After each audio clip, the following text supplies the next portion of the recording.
gentlemen, may I bid you all welcome here and say one word before I start speaking. I am starting speaking, and that is the translation. Button number 2 is French and number 3 is English. You may wonder why I have asked you to come here. I have in mind a completely frank and open exchange of views, and this is ensured to you, and it is essential for our success. There is no verbatim quotation of anybody, and there is no press, so you're quite free to let yourselves go, if I may say so.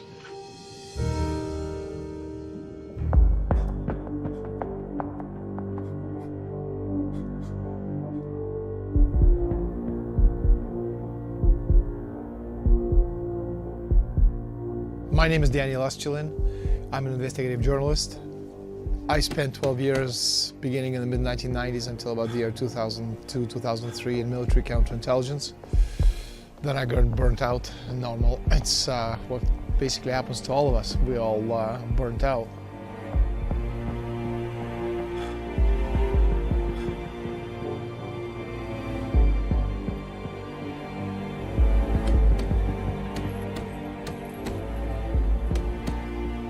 I realized I had a lot of information that I've accumulated over the years, and I thought it would be a good way of getting some of this information out. And one of the subjects that I thought would be of interest to the general population would be this very secretive, not secret, but secretive organization calling themselves the Bilderberg Group.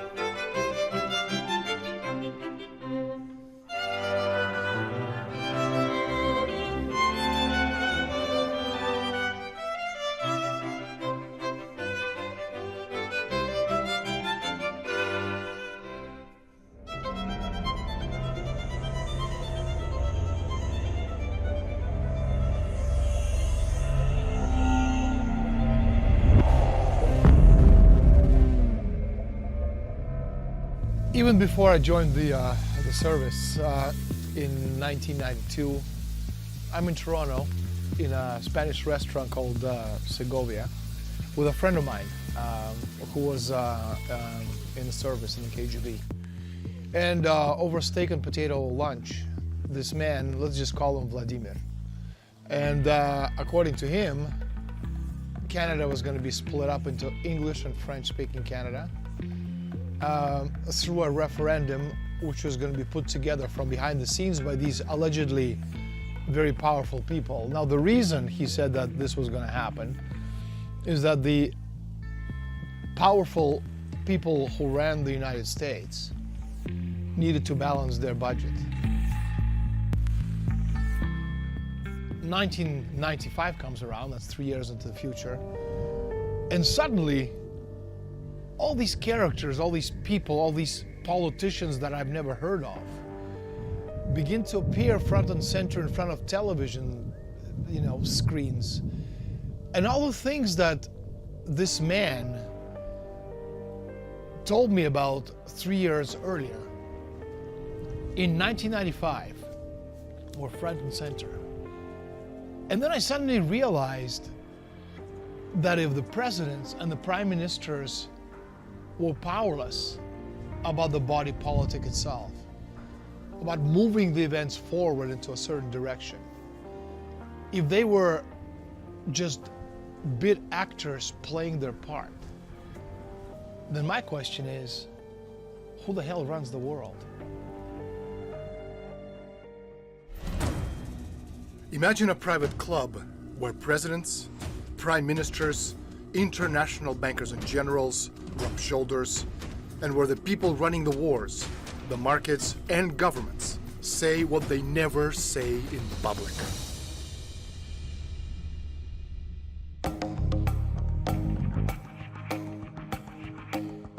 Es un momento en que estamos en los inicios de la Guerra Fría. Es una guerra que no se sabe cuánto va a durar, le durará pues, hasta 1989, pero en 1954 eso está todavía muy crudo, muy incierto y en una fase inicial. Entonces, han empezado a rodar ya las Naciones Unidas y se vislumbra la necesidad defensiva de la OTAN. Luego, por otra parte, en Europa, las monarquías europeas sienten endogámicamente esa necesidad de defender sus propios intereses, intereses de estatus social, intereses económicos y también intereses de defensa hacia el exterior. Estados Unidos asume esa postura común, pero tomando la dirección.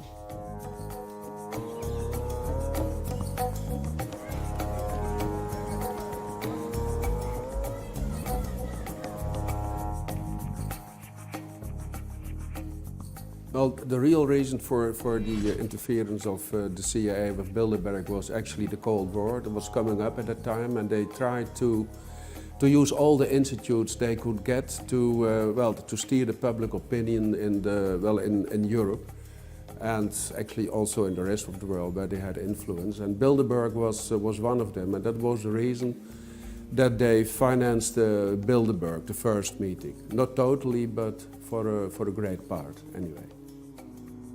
What today is called the Bilderberg Group, you could take it way, way, way back to about, the period just after the Fourth Crusade, 1200, 1204. And what today is called the Bilderberg Group or Bilderberg Society, back then already existed, and it was called the Venetian Black Nobility. No, they're absolutely a continuation of Venice, because basically you had a migration of the Venetian system of oligarchical power over Europe into the Low Countries, in fact, into the Netherlands, where Bilderberg was really founded. And it's an absolute continuity of the Venetian system of power. And in fact, if you do some tracing of some of the family lineages, you'll find in many instances the Tornantaxis family, for example, migrated from Venice into Northern Europe and still remain a mainstay of the Bilderberg oligarchical structures. You have a Bilderberg meeting taking place once a year, beginning in 1954. The first meeting took place at the Bilderberg Hotel in the Netherlands. And the host of that conference was Prince Bernhard, the Dutch royal consort, who was a card-carrying member of the Nazi apparatus during the Second World War period. The people who actually come to Bilderberg meetings, they're the people who can move forward the agenda of these societies. So you have President of the International Monetary Fund, President of the World Bank, President of the European Central Bank, of the Federal Reserve Board. You have key presidents and prime ministers and all these individuals on the political level, also on the empresarial level, and also in the media. And they all work together with people in the military. They all work together with representatives of the banking cartels.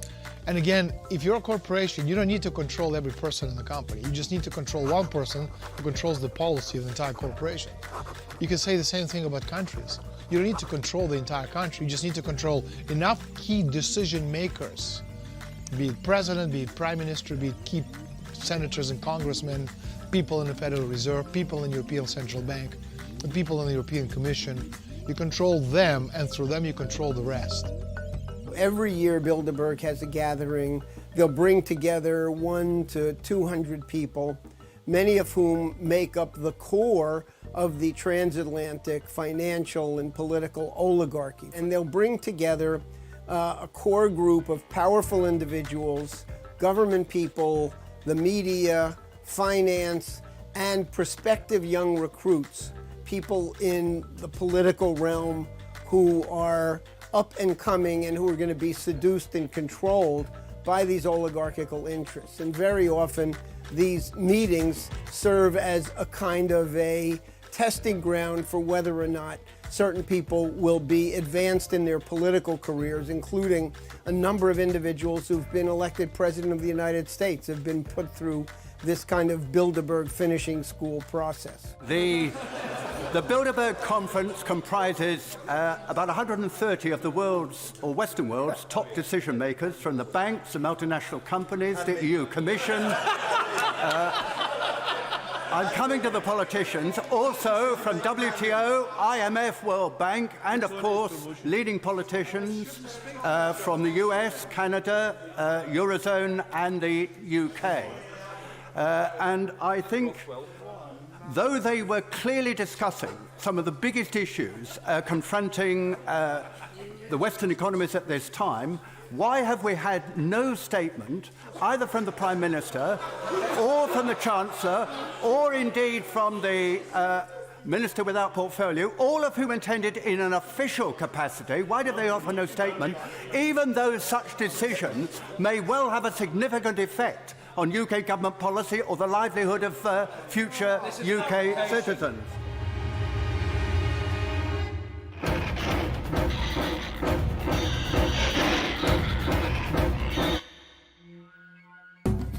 In May 1973, Bilderberg Group met at an exclusive resort at Saltsjöbaden, Sweden.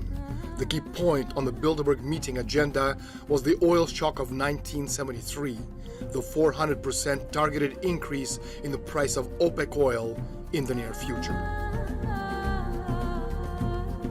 The oil shock, the hoax, it was in fact a hoax, of 1973, continuing into the late 1970s. And the whole point of the oil shock was to create a nominal flow of money into the hands of the Saudis and other Persian Gulf wealthy nations.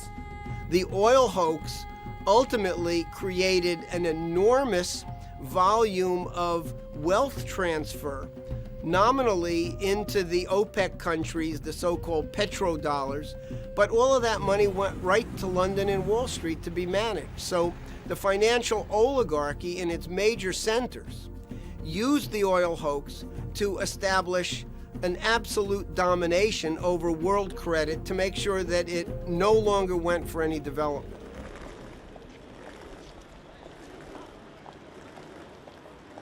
You have the charisma of a damp rag and the appearance of a low-grade bank clerk. And the question that I want to ask, that we're all going to ask is, who are you? I'd never heard of you. Nobody in Europe had ever heard of you. I would like to ask you, President, who voted for you? And what mechanism? Oh, I know democracy is not popular with you lot. And what mechanism do the peoples of Europe have to remove you? Is this European democracy? Well, I've tried very hard not to believe in conspiracy theories, but I've been here now for over 15 years, and I can see there is a move towards supranationalism. Just look at the IMF. In Washington, supposed to be independent, effectively, it's become a branch office of the European Commission, and I've got to know over the years the Van Rompuys, the Schultzes, the Barrosos, even the Junckers, the Timmermans, and it's completely clear they actually want to destroy the nation-state as a unit. A few years ago, the Greek Prime Minister said, I'll give you a referendum. He was removed and replaced by a former Goldman Sachs director. And whenever the project goes wrong, whether it's the euro has a crisis or the asylum crisis with the borders, every single time there is for these guys an opportunity. It's known as the beneficial crisis.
The very word secrecy is repugnant in a free and open society, and we are, as a people, inherently and historically opposed to secret societies, to secret oaths, and to secret proceedings. We decided long ago that the dangers of excessive and unwarranted concealment of pertinent facts far outweighed the dangers which are cited to justify it, the facts they deserve to know. For we are opposed around the world by a monolithic and ruthless conspiracy that relies primarily on covert means for expanding its sphere of influence, on infiltration instead of invasion, on subversion instead of elections, on intimidation instead of free choice, on guerrillas by night instead of armies by day. It is a system which has conscripted vast human and material resources into the building of a tightly knit, highly efficient machine that combines military, diplomatic, intelligence, economic, scientific, and political operations. Its preparations are concealed, not published. Its mistakes are buried, not headlined. Its dissenters are silenced, not praised. No expenditure is questioned, no rumor is printed, no secret is revealed. As in a television soap opera, they're actually secret spin-off organizations similar to the Bilderberg Group who play a vital role in the New World Order scheme to use wealth concentrated in the hands of a few to exert world control.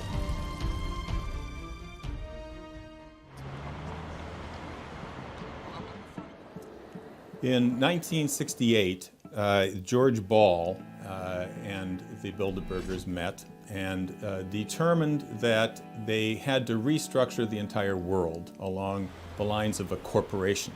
They decided that the idea of the nation state was outmoded, it was archaic, it was standing in their way, and that therefore they wanted to have what they called a world company based upon the idea of a corporate identity.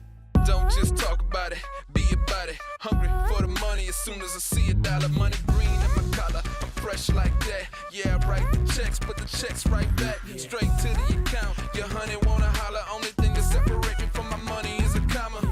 Big bills, big papers, it gets real. Big haters, what it be, understand how I said it, man. Well, what this is actually is part of what's called globalization. You had in the 60s and then continuing in an expanding form in the 70s and 80s a rash of mergers which corporations merged, agricultural corporations merged, the financial institutions merged, and you had a general takeover of the world economy by these huge mega firms. The corporate banking mergers tended to control the corporate industrial mergers and the agricultural mergers. So you had basically a world run by this financial, these massive financial institutions. The concept is one world company limited, corporations that have a hell of a lot more power than any government on the planet. And you're seeing it right now that governments don't govern, presidents don't do anything other than do what people who put them in power tell them to do. And so the idea is that all of these corporations, the Goldman Sachs of this world, the JP Morgans, etc., they are the key people in all key institutions around the world. And it's through them that the power base is exercised. So again, it's not one world government, it's one world company, limited corporations with a lot more power than any government on the planet. In fact, this was discussed at the Bilderberg Conference in 1968, where George Ball, Undersecretary for Economic Affairs with JFK and Johnson, he said, and I quote, loosely quote, how can we create corporations that can actually give orders to governments? And this is what you have today. E mentre qui ci vengono presentate delle soluzioni, una decina di giorni fa, nel chiuso e nel segreto delle riunioni del Clube Bilderberg, molti esponenti dell'alta burocrazia e delle leadership politiche europee si sono riuniti probabilmente per dare le direttive alle direttive che poi verranno presentate al Parlamento europeo, che non potrà far altro che esaminarle. Anche ho sentito questa mattina il Presidente Barroso l'invito a portare aiuto agli amici greci. Non vorrei che l'aiuto fosse soprattutto al suo amico armatore Spiro Lazis. C'è un evidente conflitto di interessi per il signor Barroso e dovrebbe darne spiegazione.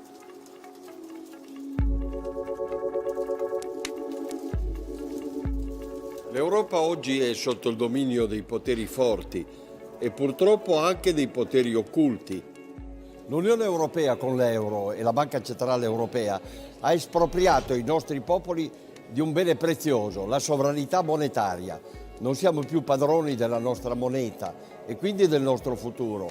E questo è molto grave, perché noi crediamo invece nell'Europa dei popoli e delle regioni, quindi della libertà. Poteri occulti che si nascondono dietro figure di personaggi che vengono imposti con le loro decisioni sulla pelle dei popoli e sulla testa dei nostri popoli. E sono sempre banchieri. It is about the building of an empire. And the paradox of this project, of this supranational European project, is the least popular it becomes with the people, the bigger mess it creates, the more power they get at the centre.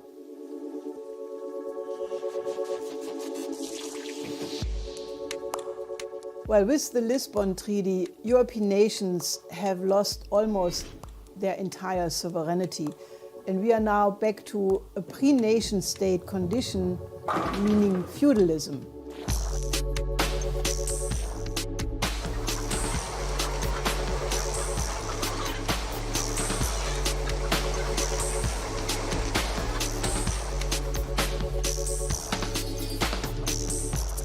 You know, we're living on a very small planet with limited natural resources and an ever-growing population base. If you extrapolate that into the near future, in one generation we're going to go to about 10 billion people, then we're going to go to 14, 18, 21. It's going to get to the point we're always going to have enough space, because 7 billion people space-wise is not a lot. But we are running out of food, and we are running out of water, and we're running out of natural resources.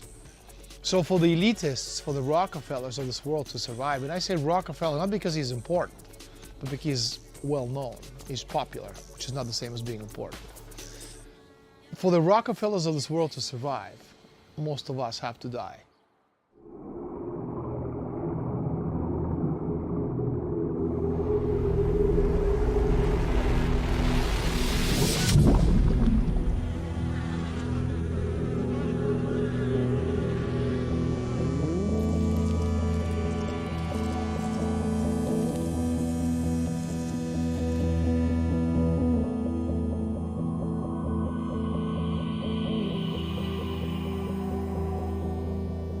Was an absolutely willful act on the part of precisely this Bilderberg apparatus.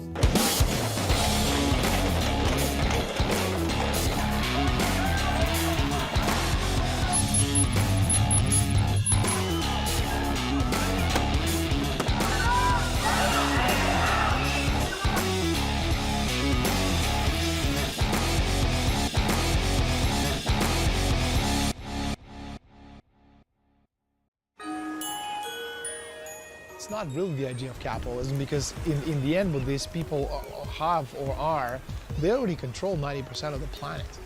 Every aspect of society, everything you eat, everything you look at, everything you touch, mostly is in the private hands of these billionaires today. But the idea is, again, the whole idea of deindustrializing the world, it's a gradual process. You can do it, via armed conflict, but it's costly and it's also dangerous, because you can take everything off the chessboard, them and you at the same time. But the point is, if you can do it gradually, start dismantling, the different service industries, the different sectors of society, before long you have a Detroit, and before long you have a Greece, before long you have Spain, which is 70% population or unemployment for kids under 30. And this is reality, and this is how it's done. It's a gradual process of deindustrialization, demand destruction, and zero growth. And if you talk about zero growth, the whole concept itself came out of the 1972 study put together by the Club of Rome. Role of the Club of Rome back in the 1970s was to try to popularize the big lie that man could not continue to develop because resources were supposedly limited. And they used a ridiculous modernized version of the old argument of Malthus and Aristotle to simply state that based on mathematical equations, we would exhaust the resources. Fast forward 40 years, and look what we have today. We have a Detroit. And another 40 years into the future, we have the entire world, which is going to look like Detroit, and Detroit is going to look like paradise.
Well, yes, there was another reason, and that is that the bailout was a scam, a fraud. It was under the guise of saving banking institutions, which they saved temporarily. They were effectively taking unpayable debt, huge quantities of unpayable debt, and transferring it from private corporations to governments. This didn't make the debt any more payable. They basically absorbed huge quantities of worthless paper, speculative derivative paper, which could not be paid off in any period of time anyway, i.e. the governments became bankrupt. Now you see this in Europe over the last years, where each country is being forced to do the same thing that was done in the US, take on the massive debts of these banks and effectively leaving them bankrupt. What you have is the growth of corporate dictatorships under the banking institutions that run the governments, corporate fascism. And in fact, you see the world increasingly coming under the control of corporate fascist governments under the control of the banking institutions. You know, if you kind of go back in history, 6,000 years or so, and you look at who controlled society 6,000 years ago in ancient Egypt, this weren't the pharaohs. They were the high priests, who basically gave us knowledge one little droplet at a time, just enough knowledge for us to survive and get by as we do today, just enough for us to get by day to day to day to day with what meager salaries we earn. Now, so on the one hand, what you had back then, you had the high priests giving us this, droplets of knowledge. But on the other hand, in the last 6,000 years, especially now, with technological revolution, with information revolution, information technology, people have computers and have access to internet, and suddenly all this information, which for thousands of years, which was only available to secret societies and very private organizations who passed it on from generation to generation in very small, tightly knit groups behind the scenes, underground, grandfather to father, father to son, son to grandson, grandson, to great-grandson, etc. Today, 99% of that information is available through Google. And anybody sitting in the middle of an Amazon rainforest, with computer, a laptop, an internet connection, almost has the same access to the information which the secret societies have tried to protect or hide from us for thousands of years. So the dilemma for them is, what do we do? Because we must have the upper hand. So on the one hand, what you're seeing right now is they're destroying the world's economy on purpose. Because again, progress and development is directly proportional to population density. So if you have technology, you have more. If you don't have technology, if you can destroy technology on purpose, if you can go to zero growth, deindustrialization, demand destruction, there's going to get a point in the development of society where you're not going to have enough technology to support this rapid population growth, and the base of population is going to collapse. Well, the primary goal is to defend the status of a unipolar world, even if that means to prepare a preemptive global first strike. The oligarchy want to defend their privilege to be a superior species, and they want to keep the rest of the population deliberately backward and stupid, and that is why they promote such banal entertainment, which is only aimed that people stop to think.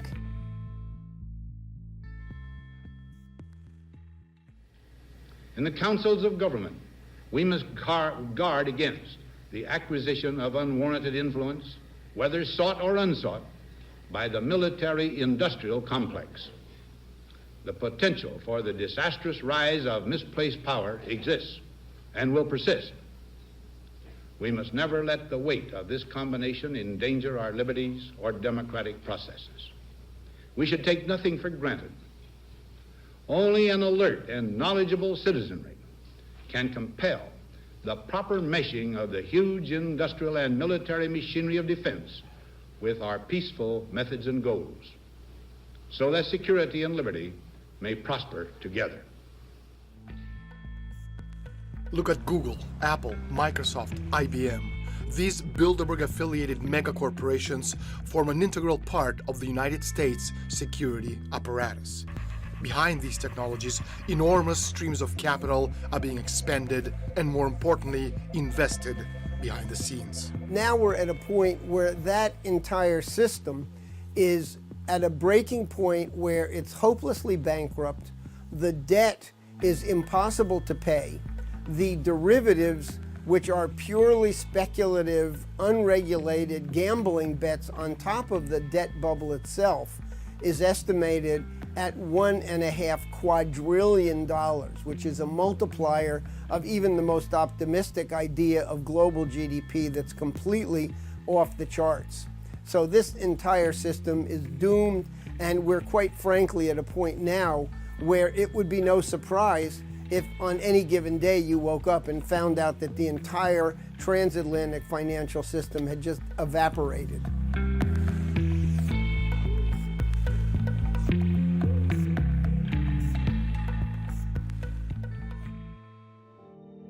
Well, a lot of people think that the British Empire no longer exists, but this is an illusion. Just ask yourself, why is it that after the big financial crash of 2007, 2008, there was absolutely nothing done by the G20 or anybody else to re-regulate the banking system?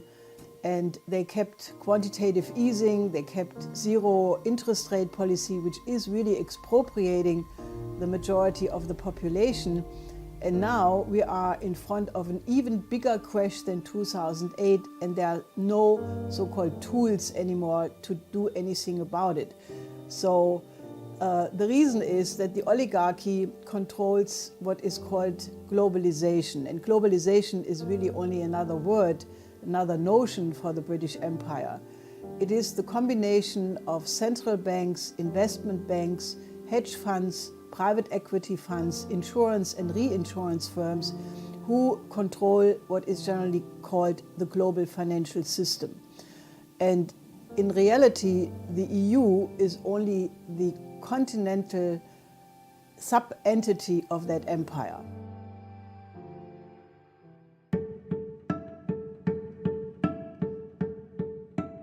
Well, the British Empire knows that in the long run it cannot survive in a world which is based on science and technology and development.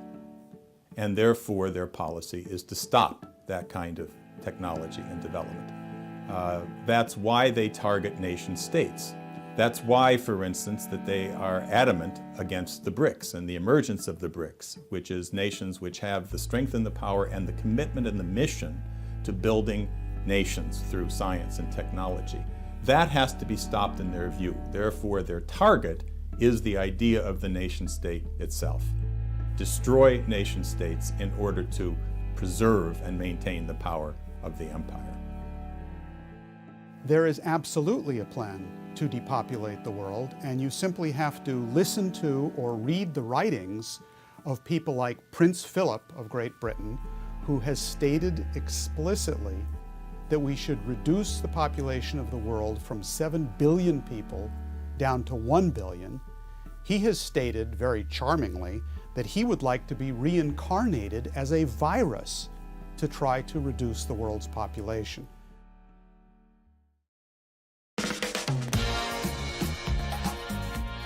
If you kind of play with the numbers, you realize that, I've had almost 7 million people who've read my book. Maybe another 20, 30 million people are aware of what Bilderberg is. But my question is, how many millions of people watch the Oscars? How many millions of people watch the Super Bowl? How many hundreds of millions of people watch, the finale of the Big Brother?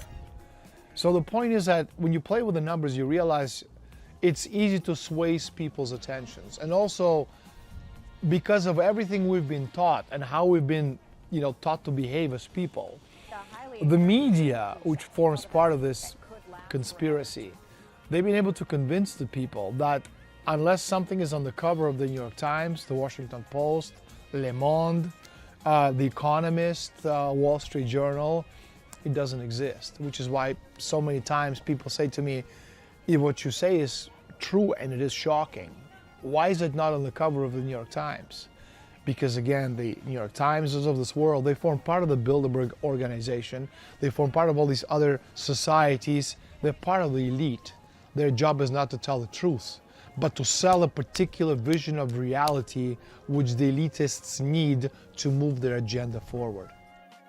We're in a lot of trouble because you people and 62 million other Americans are listening to me right now, because less than 3% of you people read books, because less than 15% of you read newspapers, because the only truth you know is what you get over this tube.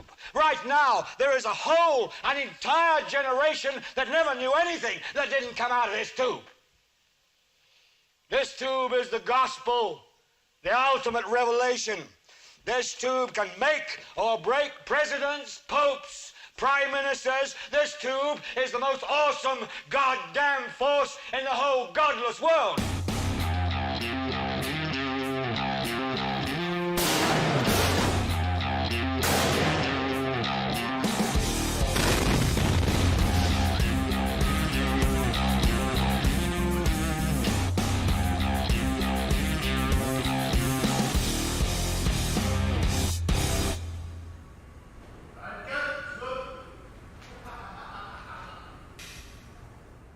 No, no existe esa libertad. Además sería inocentemente estúpido creer que un periodista es libre de escribir lo que él sabe que es verdad en un periódico, en una radio, en una televisión que no son suyos. El periódico o el medio que sea ni siquiera es del director. El periódico es de un grupo de empresarios.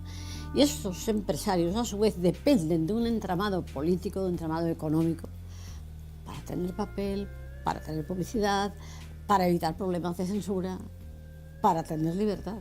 No existe esa libertad.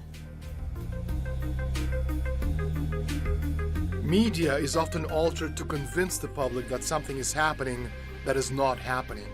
There was a movie once made called Wag the Dog about a president who was involved in a scandal, much like Bill Clinton with Monica Lewinsky. And the way they get out of the scandal, the White House concocts a war against Albania. During George W. Bush administration, there was a quote from Karl Rove, who was Bush's major political advisor. Rove said that the White House can create its own reality, and if they don't like the reality they have created, in 30 minutes they can change it because the White House has total influence over the way the media reports the news.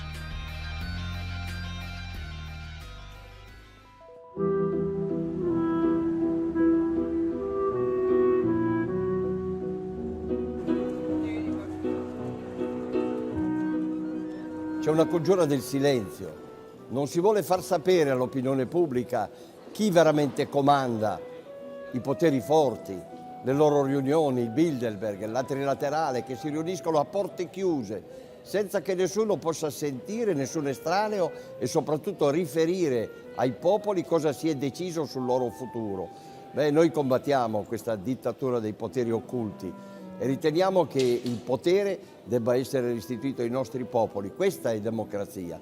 E perciò quando qualcuno di noi riesce a far comunicare all'opinione pubblica queste verità, si cerca di screditarlo, di chiamarlo cospirazionista. Mr. Speaker, this is the first occasion for me, as I've never previously answered a question in the House of Commons on behalf of a private organisation for which the government has no responsibility. The Bilderberg organisation exists for the purpose of holding meetings once a year in various countries. It exists for no other purpose. This year the meeting was held at a large hotel near Watford in Hertfordshire. I didn't receive adequate notice of this question as it happens, because I wasn't found in time to put to hand the list of those who participated and the agenda which we discussed, but we always circulate those before the meeting and they're readily available, and I can certainly put any honourable member in touch with a source of the list of those who took part. Each year we invite something over 100 people. It was about 140 this year, drawn from both sides of the Atlantic, from Europe, including Turkey, and from the United States and Canada. The people who attend are drawn from the worlds of government, politics, academia, defence, journalism. We all attend the people who attend change slightly each year. There's a core of those who regularly attend. Different people come. Well, I'm trying to guess at what on earth people are asking a parliamentary question about this for and what they're interested in.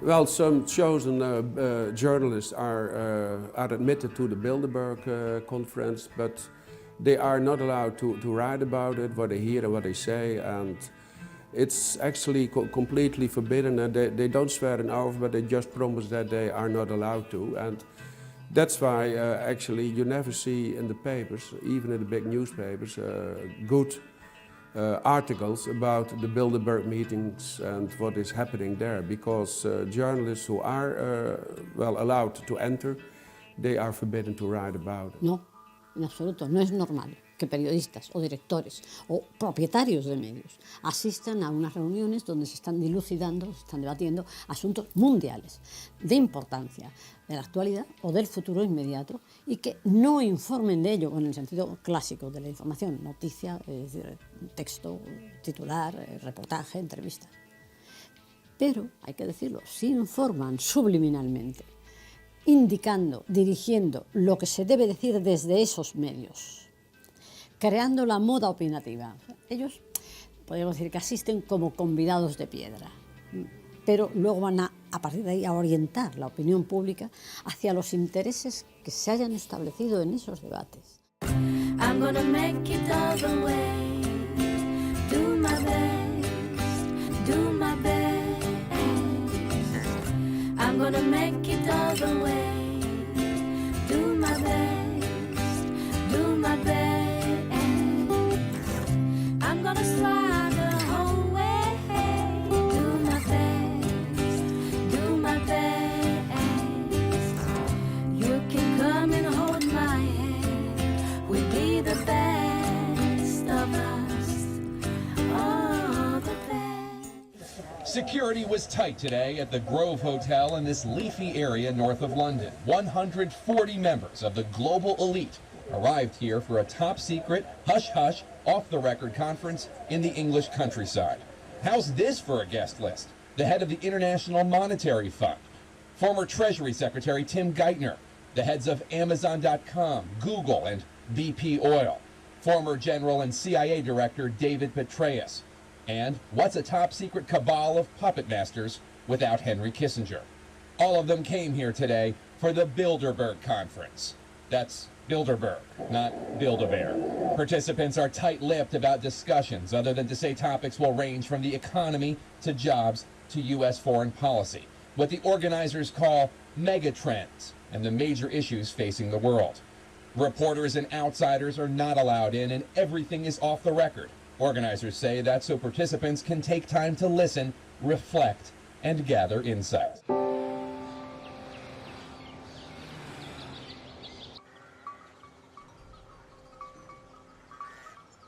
I got in early October from someone in the Austrian Ministry of the Interior an official document which was handed out to all the personnel in the Ministry of the Interior, as well as special forces and the police departments, basically canceling holidays for the first 2 weeks of June as a result of the Bilderberg conference, which is being held right now in a hotel half an hour from here.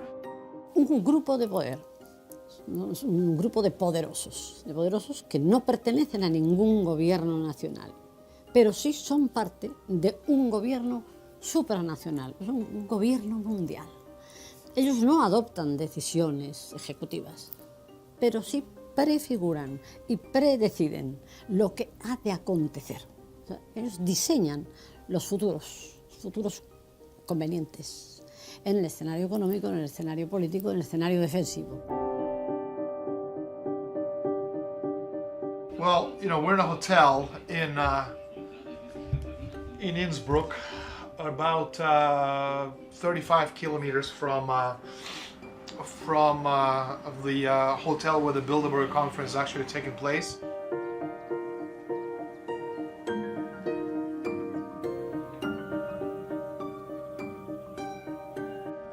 Just getting the information from my sources inside the Bilderberg group on the key points which are being discussed as we speak.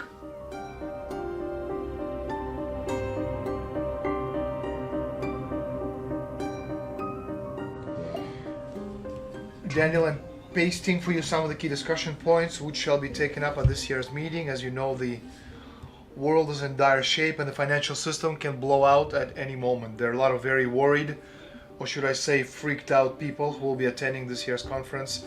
Their only saving grace is that most of the planet is completely oblivious to what is going on around them. Good luck to you, and as always, put this information to good use. Instead of going to the hotel, and if you can't get anywhere near the hotel, there's a 5 kilometer, security perimeter, and actually from what we're hearing, it's actually has gone over to almost 8 kilometers. So, when you're 8 kilometers away, you can't get anywhere near the hotel, and so as I get the information anyway, because my sources are inside the conference, from what we're seeing, it's absolutely impossible to get anywhere near the hotel, and I hope somebody does, but I don't think so.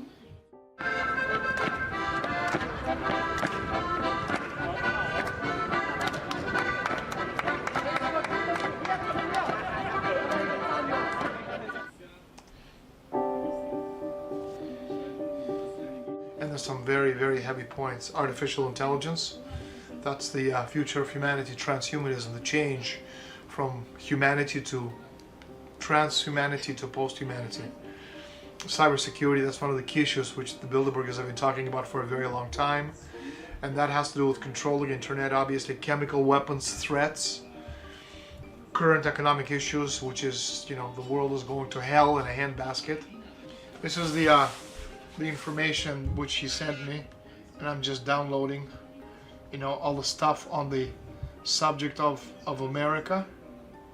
And in the first 2 pages of this extract, 7-page extract, I'm seeing this like the 5th time. I'm seeing perpetual war, okay, multi-generational threat.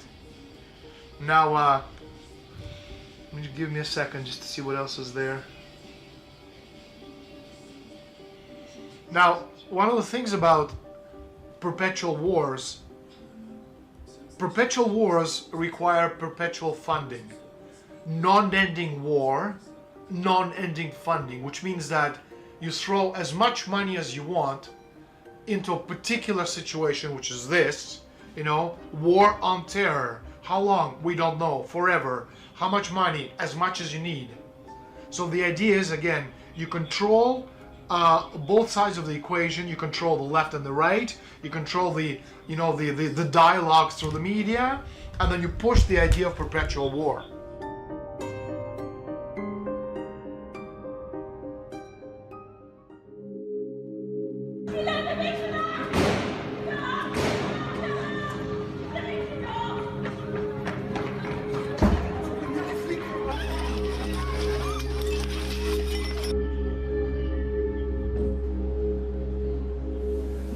L'état d'urgence sera décrété, ce qui veut dire que certains lieux seront fermés, la circulation pourra être interdite et il y aura également des perquisitions qui pourront être décidées dans toute l'Île-de-France.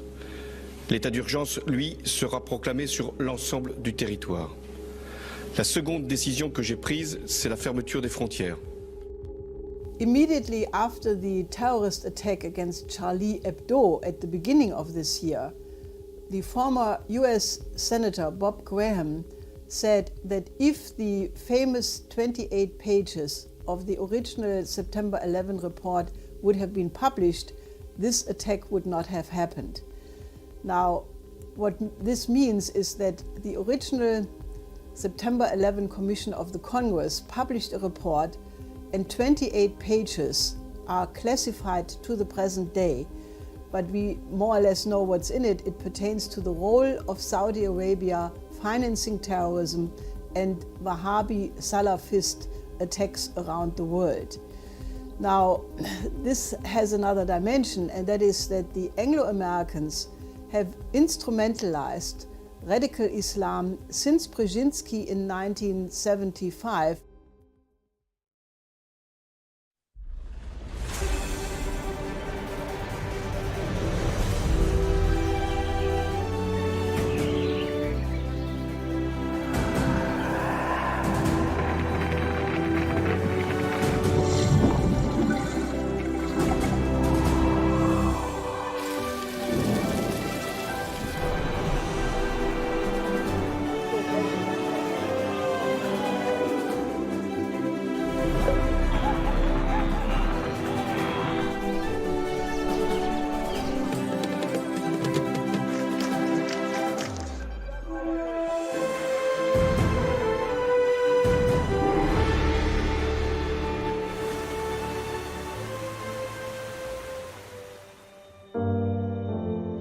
Humanity has almost destroyed itself a number of times.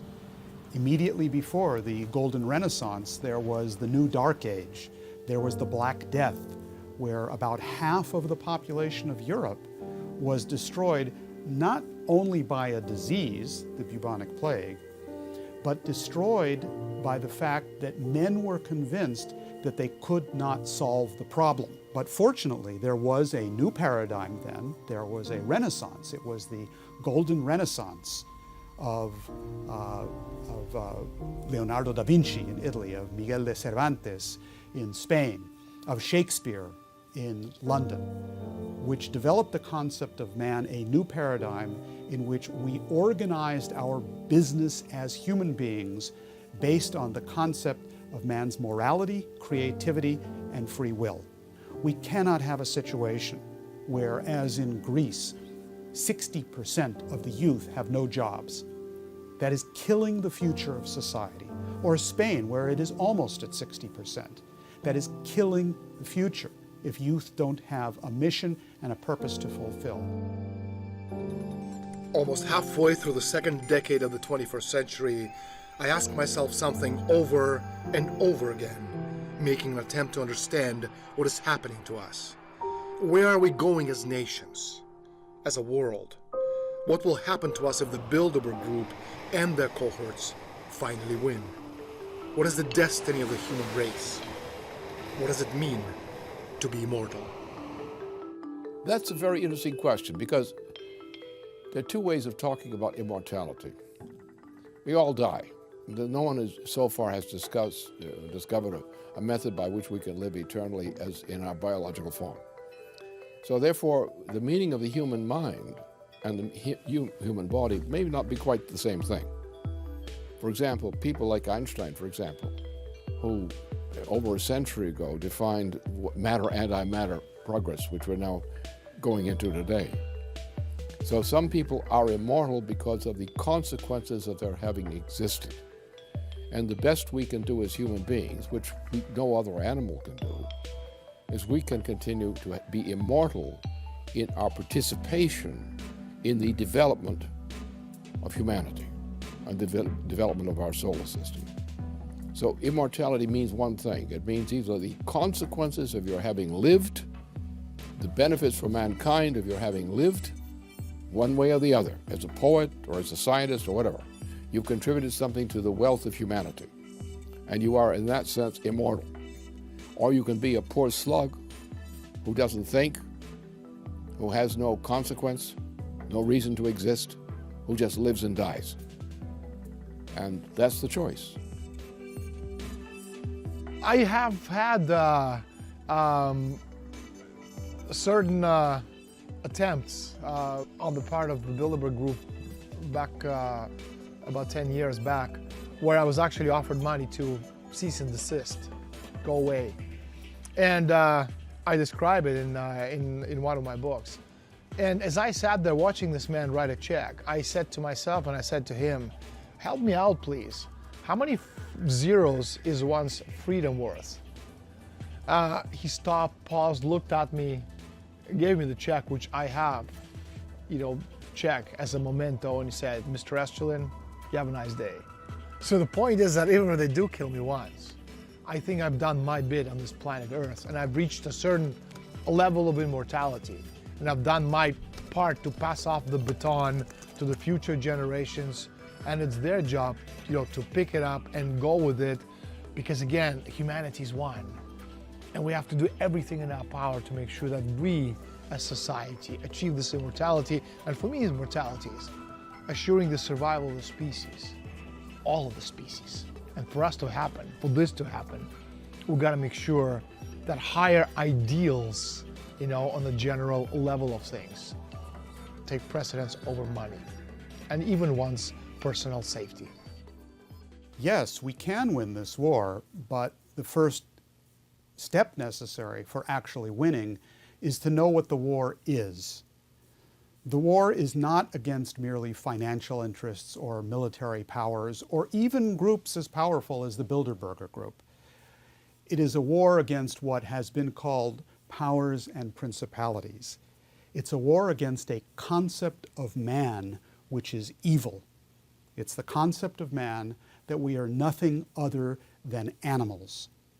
It is an idea which says that human beings do not have the capability of a creative spark, that we do not in fact have free will, that we therefore cannot act morally or immorally, we just simply do whatever our desires say.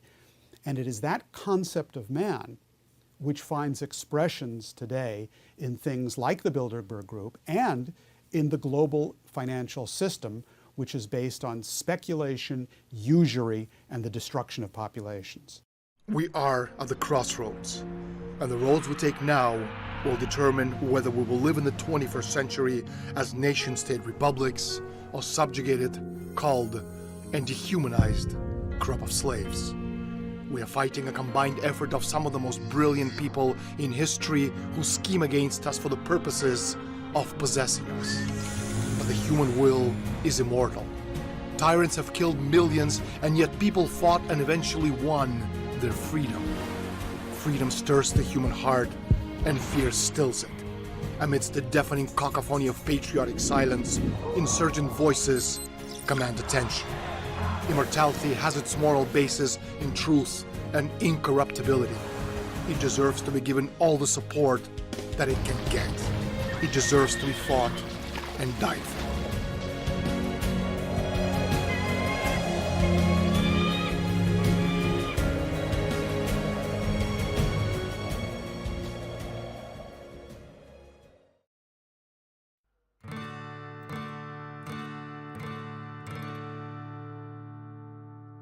Whoop-a-da-ba-ba-ba, I sing. Whoop-a-da-ba-ba-ba, it's my song. Whoop-a-ba-ba, the more I see, the less I know. I look for the difference, but at the end it's all the same. It's all the same. I look for a new light, but at the end you are my only star. I look for a new step, but at the end you are the only way. I look for a new vision, but at the end you are my eyes.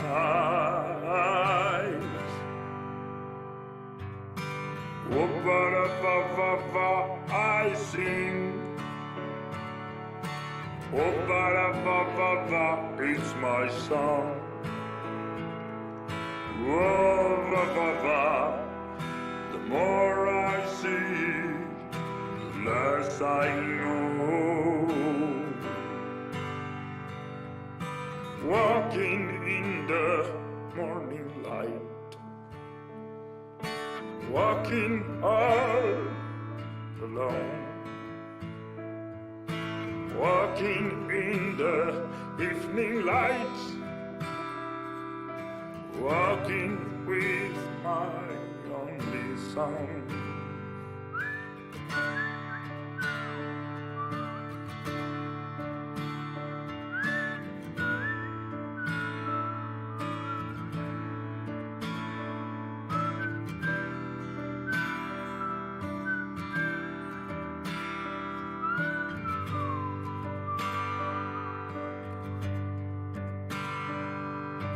Whoop-a-da-ba-ba-ba, I sing.